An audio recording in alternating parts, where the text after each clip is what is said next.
Okay, so there's two main ways to build up your Spotify audience. You can either self-release or you can release with a record label. I've done both of these things. So I want to show you how I've got to 140,000 monthly listeners on Spotify, and I'm going to give you a bit of a framework for how you can do this yourself.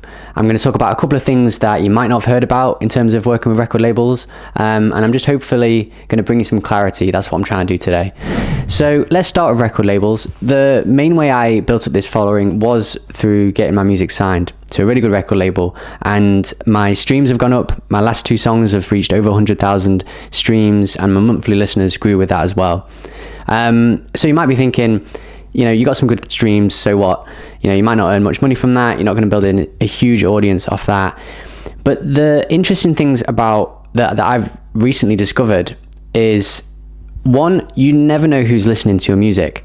And that is a huge thing, because I've actually had some really cool opportunities come my way since these songs started popping off on Spotify, because people had listened to my song, and then they reached out to me and they've offered me more opportunities. Which, would that have happened if I'd have self-released and got under 1,000 streams? I'm not so sure. So the first benefit from working with a record label is you don't know who's going to listen to your songs, but the more streams you get, the more likelihood that someone's going to listen to them, and you might get some more really cool opportunities. The other thing which is really interesting is social proof. So in music terms, social proof is about someone's more likely to listen to your song when they see that someone else is already listening to it and liking it. So for example, if you post online that you've got 200,000 streams on your song, other people are more likely to then click on that song and want to listen to it than if you post it and you've only got, the dreaded under 1,000 streams, for example. And this is where it gets really interesting, because the other side of releasing is to do it yourself. Upload a song via DistroKid or TuneCore and then promote it yourself, TikTok, Instagram, wherever you want to do that. And I think the problem that comes up a lot is that people swear by either way. Some people say you absolutely have to release only with a record label. That's the only way to do it. Other people say you have to self-release. Screw record labels. You don't need them anymore. And I kind of think I stopped listening to anyone that was completely biased towards one side or the other, because I found a really solid middle ground that seems to be working. So basically what I've been doing is I've been releasing with a really cool record label, making some connections, and then I'll use the social proof of that to post on social media and still do that kind of DIY artist approach. And what I've seen is that people on TikTok, for example, which is the best place for music discovery at the moment, people are seeing my posts, really basic stuff. I'm going to tell you more about TikTok content ideas in a different video, because I'm posting really basic stuff, but people are coming onto there and then commenting saying, I've just added this song to my Spotify playlist, or I've just saved you on Spotify. And it shows that I know most of that monthly listeners, so 140,000, will be from the record label, but there will be a portion of it which has come through TikTok. And I feel like if I was to rely solely on one of those routes, then I might be missing out on things. So if I just released on labels, didn't promote my music online, I'd probably miss out on grabbing some audiences through TikTok, Instagram, whatever. And if I went straight for the online route, I might have missed out releasing with a label, gaining some credibility, getting some exposure on my music, and maybe missing out on other opportunities through getting to know people and just other people hearing my music and wanting to work with me, basically. I just wanted to say as well, if you're enjoying this video, then feel free to subscribe to my channel. I'm trying to make more videos like this that just help you out with branding, marketing for your music projects. I basically test things out myself, and I'm just sort of showing you what I feel is working, what isn't working in the industry at the moment, so that we can all grow together. So yeah, if you like it, come join the channel, and let's get back to the video.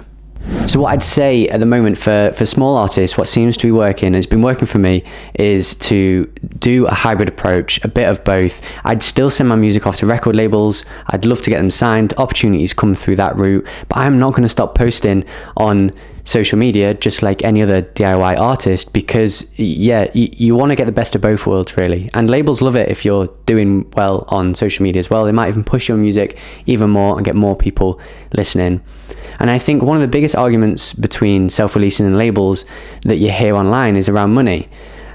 because obviously record labels take 50-70% of the income streams, and they might even take some other expenses off whatever your profit is as well from that song.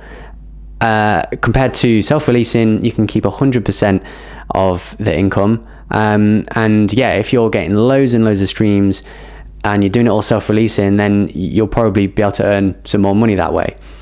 But the tricky thing, I think, is that most people that are talking about this are bigger artists, and if you come down to smaller artists like ourselves, you know, we're not going to make a lot of money from music for a little while anyway. It will come if you keep going, but right now we're not earning loads of money.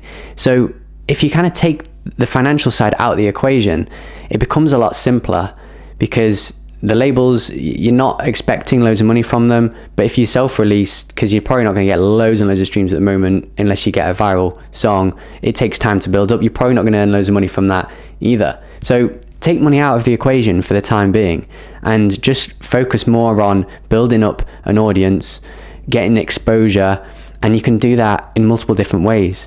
So I'm going to stick to this. I'm going to keep sending my music to record labels. I'm going to keep promoting my stuff online, and I'm just going to build everything up gradually that way. And I think that's a really cool approach. So don't worry too much if you hear someone telling you have to do it this way. I don't think there's a right or wrong. And this is my approach. I've seen artists do really well just releasing on record labels, and I've seen artists doing really well just self-releasing and doing it all DIY. Me personally, I like this middle approach. I think it really works. And I touched on that posting on TikTok doesn't have to be really sort of complex content. And I'm going to do a video where I'm going to share kind of the top 10, 15 types of posts that you can do on TikTok that I've seen is just blowing up people's channels. So if you're interested in that, then stick around. I'll make a video on it soon. So thank you for listening. I hope you've enjoyed this. If you're still with me, I really appreciate your time. Drop us a comment. Let us know if there's anything about branding or marketing your music that you're struggling with, and I'll see if I can make a video on it and help you out. So yeah, take care, have a good day, and I'll see you on the next one.